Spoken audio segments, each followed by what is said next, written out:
gara. Eta Eta bagoaz bai. saioarekin. Que tengo con todo el comando, ta mundua bukatzen bada, que nos pille bailando. Goizerokaren lehenengo orduan jarraitzen dugu eta ostegunero bezalaxe sustatuko lagunak prest ditugu. Irrati bidez entzungai, Twitch bidez ikusgai. Egunon, Luisxo? Egunon. Zer moduz? Bueno, azkenean iritsi da uda eta Bai. negua ere bai, eta baina lanean, abuztuko oporrak arte lanean. Hori da. Bueno, baina atzera kontua ja, Bueno, konturatzeko Bai. ja uztaiak 11 ditu ja, Bai, eta gainera erabakita dugu uztailaren 25ean hasten dela abuztua, beraz, gutxi falta da. Bai, hori Azti da. egut. Bueno, espero nuen gaurkoan Ez. txuriz bai, txuriz etortzea edo zati gorria da falta zaigu, Luisxo. Bai, ez dakit. Gorriz, igual. Bai, gorriz. Primeran, bueno, ez dira gure kontuak, Pantaila kontorren kontuak. pantaila erraldoia jarri behar dituzte Goierri aldean edo libratzen zarete. Ez dute ezagutzera eman albiste hori oraindik ere. Ez Bueno, dakigu. pantaila erraldoia jartzekotan, gomendatuko nuke Eneko Orozen Begira. ameslariaren Twitch komentarioetara konektatzeko, ze uste dut komentatuko duela finala bere kontura, eta objektibotasun kirolzalde joko garbiz, eta hola, seguru aski, eta nazionalismori gabe. Primeran. Bueno, ez dira gure kontuak hoiek, Luisxo. Izan zitezkeen, Bai. Mintzatu gaitezke horren inguruan ere. Bai. Baina teknologia eta euskara uztartzen dituen albisteak biltzen dituzue eta partekatzen dituzue sustatu.eusen. Bai. Eta horren inguruan hitz egingo dugu. Gaurkoan beste albistetxo batzuk aukeratu ditugu eta, bueno, nondik hasiko gara, Luisxo? Adibidez, pues Davide kontu ez, eta. Vale. Ikusiker da ikerketa periodiko bat. Inkesta bat, inkesta politikoak eta egiten dian bezala, Euskobarometroa eta holako izen batzuk ezagunak dira, baina hau unibertsitateko EHUko nor ikerketa taldeak egiten du, EITBek, Kulturaren Euskal Behatokiak eta Tabakalera Donostiako instituzio hau ere tartean dago, eta da, unibertsitateko irakasleek zuzentzen dute, eta dauzkate 2000 bat edo ikasle, institutu eta unibertsitateakoak tarteka aplikazio batzen bidez gogorakizuna bidaltzen diete, eta sartu zaite eta 5 minutuan bete ezazu inkesta. Eta da, inkesta periodikoa ze kontsumitzen ari zara egun hauetan. Eta horrela, daukate azkenengo 5 urteetan, ja hasi ziranetik, daukate Euskal Gazteen kontsumo ohitura batzuk, bakoitzaren profila ere badaukate, baina anonimizatuak dira datuak, baina adin, ikasketa, hizkuntza jakintzaren arabera, eta arabera ere sailkatzen dituzte, eta txosten batzuk ateratzen dituzte. Eta azkenengo txostena ikusi genuen, ekain amaierakoa da, eta oso interesgarria da, eta sare sozialen kontsumoaz eta holare jardun dute, baina oraingoan galdera batzuk beti dira berdinak uste dut, ez? Ze ikusi duzu, bai, oida. Baina beste batzuk egite dituzte espezifikoak, eta kasu honetan, azkenengo inkesta hau, ez da egitea, apiriletik ekainera arteko datu bilketa bat izan dela uste dut, albisteak. Informazio notiziosoa esan dezagun. Berriak nondik jasotzen dituzu. Eta analizitxo, txosten oso bada, irudi batzuk eta komentario batzuk atera ditugu sustatura, eta irudien bitartez komentatuko dugu. Twitchetik ikusiko dira uste dut, eta bestela, irratitik ere esango dugu datu esanguratsuenak zer agertzen da. Kuriosoak dira, Bai, eta gainera bigarren artikulu bat prestatzen ari naiz, sare sozialetan finkatu nintzen, baina Vale. ikusi dut telebistari buruz ere badaudela, eta irudiak erakutsiko ditugu telebistari buruzkoak, baina idatziko dut, ez dakit, datorren asterako edo, ez dugu berriro gaiakerako, baina irudi horiek erakutsiko izkizuet. Bueno, Primeran. lehenengo datua, jendea badago interesatua Informatzean informazioan. Vale. Erdiak daude nahiko interesatuak, asko interesatuak daude beste eren o laurden bat Bai. o hogei bat, eta, bueno, interesik ez daukatenak oso gutxi dira. Bueno, pentsatzen dut, hau, espero zitekeela, baina, bueno, ez dakit, edo akaso ez, baina jenteak badu aktualitateaz informatzeko gogoa, eta ohitura ere bai. Vale. Nondik informatzen da? Bueno, ikusten Hemen dator kuriosoa. Bai, kuriosoa, eta segure irratian komentatzeko irratitik ez da inor zerten. Grafikoa ikusten nahi gara, eta petik hasita, herriko egunkari edo aldizkariak 0,5. Irratia 1,1. Bai. Egunkariak 1,5. Batzen dituela papera eta webgunea, biak. Eta gora joan da sare sozialak. Lehenengo postuan hori nondik gehiena, eta sare sozialak, Instagram, Twitter, Facebook, YouTube, zentzu zabal batean, gero, telebista kanal normalak, ala definitu dituztenak, hau da. Baino erdira geisten da grafiko hori, hau da. Erdiak, sare sozialak nagusiki, beste laurden batekor, eta gero, internet webguneak izeneko kategoria zabal bat. Eta orduan, edabidez tradizional izan dezakegunak telebistak irauten du, eta ez? Bai. Baina, bueno... Beste guztiak gaude... Beste guztiak, ez gutxi. Eta internet webgune independente bat sustatu bezalako bat ere gaizki. Elkartasuna, segura sustatu. Baina nik uste... Txatuak ikustekoak dira eta komentatu ditugu. Bai, izan. Kuriosa da, generazio ezberdinetan adibidez, Luisio, zure kasuan, zerbait albisteren bat bilatu nahi izanez gero, Googlera jotzen duzu adibidez, edo halako bilatzailetara? Ni Twitterrek informatzen hau. Twitterrek. Osa, sare sozialetan lehenengo postuan egongo zan zure kanal hori, ez? Twitter. Twitterrek informatzen hau nagusiki. Gure, nik zango, 30 urte ingurun, eta gutxiegoko, lehenengo aukera Instagrama da. Eta oso kuriosoa da, ez? Lehen, nik uste webgunak aipatuta, ez? Medio orokorrak, esango dugu, ez? Lehenengo bilatzailea edo lehenengo aukera zan Google, albiste hori bilatzeko edo informazioa bilatzeko, baina orain Instagrama da. Eta Instagramean agertzen ez bada, ez da albiste. Eta oso kuriosoa da, 30 urtetik berakoentzat, zer da albistea, zer ez, nola informatzen diren, nola ez, oso kuriosoa da. Eta albiste hau ikusi genuenen, hoixe. Eta datu hori Instagramekoa eta zer da? Nondikan, beste ikerketaren bat? Bai. Aber topatzen deten eta pasatuko izan. Bai, ze gero oso lotuta dago ez bakarrik egunerotako informatiboki dagoena, ez? Lehen bai edo dendak edo jatetxeak edo alakoak bilatzerakoan orduan, beste bide batzuk ziren, eta orain Instagram izan zeiken, lehenengo aukera. Bilaketarako ere balio du edo entzuten zaizuna? Instagramean... Bi modutan daude, ez da, gauzak, ez?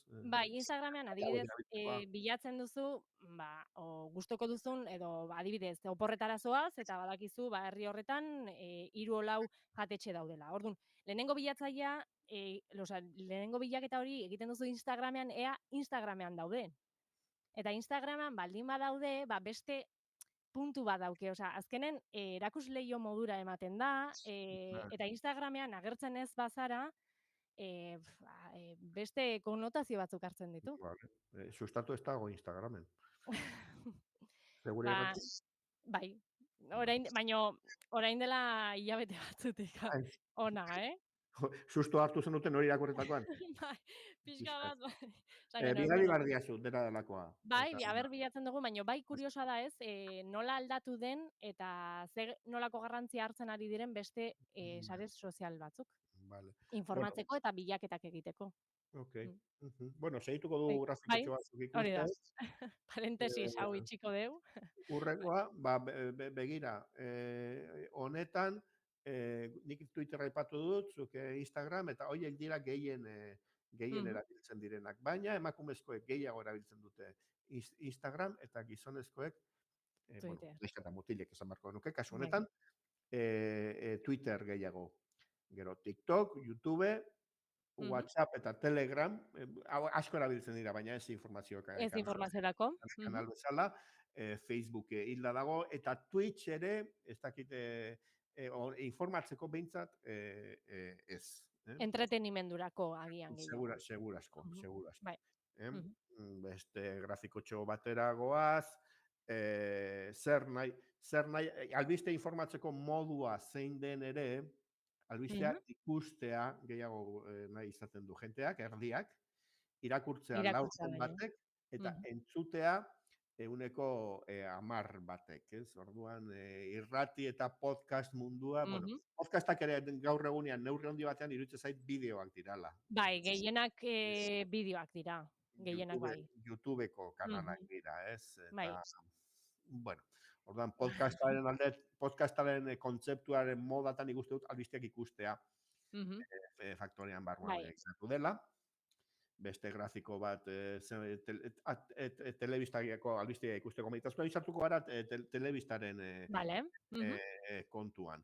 Ze bastanteko erabilpena dauka, eta telebista azterketa honetan telebista tradizionala, ez telebistara konektatutako gailuak edo ez, telebista kanal bezala, eta da medio tradizionaletan esan dezagun aguantatzen duena. Eta, bueno, Euskal Herrian egindako inkesta bat da, eta gehien agertzen den kanala da ETB2, gero Telebost, baina Telecinco, alegia, baina emakumezkoei euneko 20ak ontzat ematen duelako, gizonezkoei gutxia gustatzen zaie.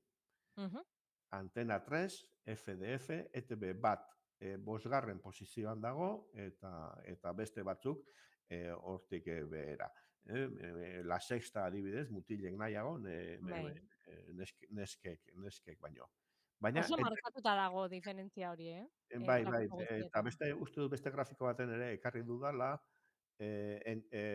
hori da, topikoetara lotutako, genero topikoetara lotutako kontsumitzaileak dara. Orain erakusten nahi izena da, telebistako eduki gustukoena, emakumezkoentzat erdiak entretenimentua esaten dute, eta fikzioak berdintzu daude, baina kirola, euneko 30 mutilentzako kirola da. Marra urdinak biratu ezkero diala mutilentzak, gehienak kirola nahi dute. Albistegiak, 4. posizio batean daude, euneko 10 bat, baina aukera eskluyenteak zirelako, leheno ikusi dugu, albistetan interesa badagoela eta telebistatik ere jasotzen direla. Gero, telebistako edukien hizkuntza zeinetan jasotzen dan, eta gazta hori, ia guztiz hori bat erakusten dugu, eta hori euneko 80 da gaztelania. Eta euneko 6 da Euskararen gaztatxo zati. Kuñatxo bat. Hori da. Eta ikusteagatik beste grafiko bat, honekin amaitzen dute irudi errepaso hau. Telebistako edukien hizkuntzia, Euskara lehen hizkuntza dutenen artean pixka gehiago da, euneko 18, eta orduan euneko 6 hori baino pixka gehiago da, baina tira. Euskara lehen hizkuntza dutenen artean ere, euneko 72ak gaztelerazko edukia kontsumitzen du. Eta... Harrigarria, bai. Bueno, ez dakit harrigarria den. Euskarazko edabideen mundua oso prekarioa dela. hezkuntzak euskaratu ustez dituen gazteen artean, esango nuke, ez dugula